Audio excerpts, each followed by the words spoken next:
And security is in Mombasa for an induction.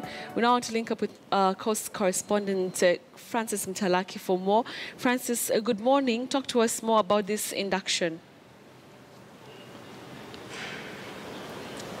And this induction basically is trying to familiarize with the new members from the departmental committee from the security side in terms of their functions that are there with regard to the committee, and they are here for 4 days, trying to dissect many of the issues with regard to security. And I want to bring in one of the members from the departmental committee, who is Honorable Didmas Barasa. Maybe you can begin by telling us, you're a first-time MP. How is it important that you're having this induction before now you begin or what is mandated for you in terms of the security docket?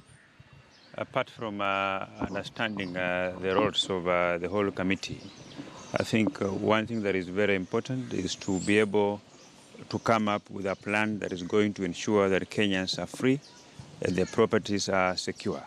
I think, to me, that is more important because, as you are aware, Kenyans try very hard to ensure that they live long, including the type of food they eat. Some spend most of their times in the gym. And it's very pity, unacceptable that such kind of people who have taken precautions to lead a good life loses their lives in the hands of people maybe who have not even gone to school in the name of murderers. And I think it is important that we allow Kenyans ponder, we allow Kenyans move up and about, trying to earn a good living, but not spending sleepless nights because of insecurity. I think that is not acceptable. And what we are doing now is that, for example, we want to move away from the culture where police who have failed to secure Kenyans from particular areas transfer to other areas. They should be dismissed from the National Police Service. For example, now I come from a constituency called Kimilili, and we are losing people every time. You look at what is happening in Mount Elgon. We have porous borders of Ruahaha, Chepkube, and the Swamp.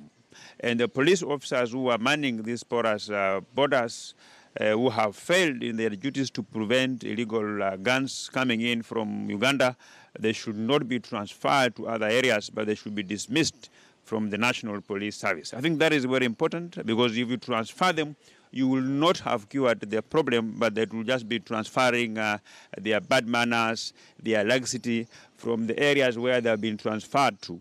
And that's not going to happen again.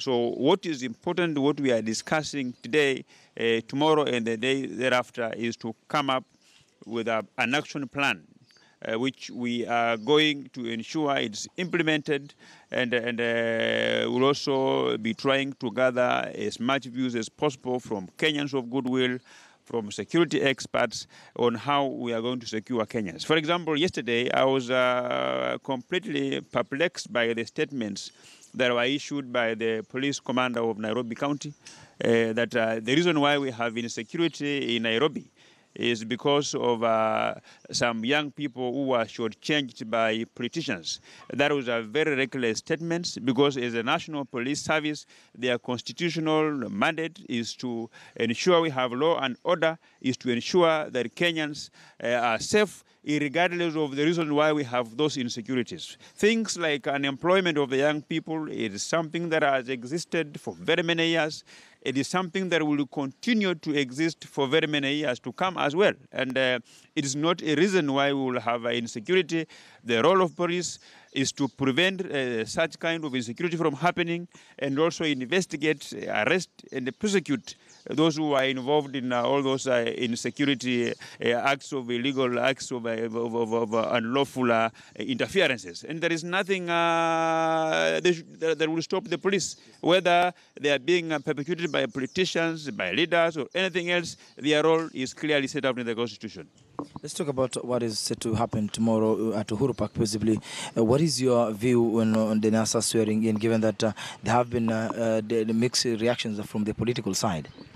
I think with regard to the swearing in of the purported swearing over Raila Odinga, I think in this country we have people who have the responsibility of interpreting the constitution, whether whatever is being done is an illegality or within the framework of the constitution.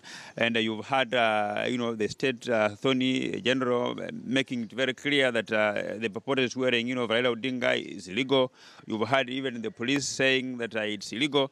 And I think if all the state agencies that have the constitutional mandate to interpret an illegality have said it's going to be an illegality, then what I urge the police and other state agencies is not to apply the law selectively, because the law should be applied equitably, regardless of whether those who break the law are former prime ministers, those who break the law are the rich who lives in the castles, or they are paupers who live beneath the bridge. So if the purported swearing in of tomorrow is illegal, even myself, I know that in citing Chapter 1 of the Constitution, where the people can decide either to exercise their constitutional powers either directly or indirectly, I mean, to me, it's clear, because there is no way that you can have people exercising their powers directly through the People's Assembly and again have elected representatives. So it's one, you choose one.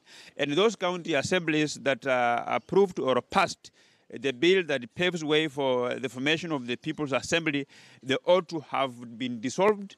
The MCAs and the governors ought to have resigned, because they had handed power back to the people.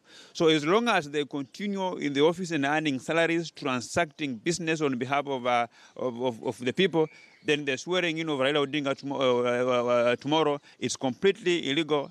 They should be arrested. They should be detained with the same spirit that have been doing so with the people, with the young men who walk in town at night. They are arrested for drunk and disorderly.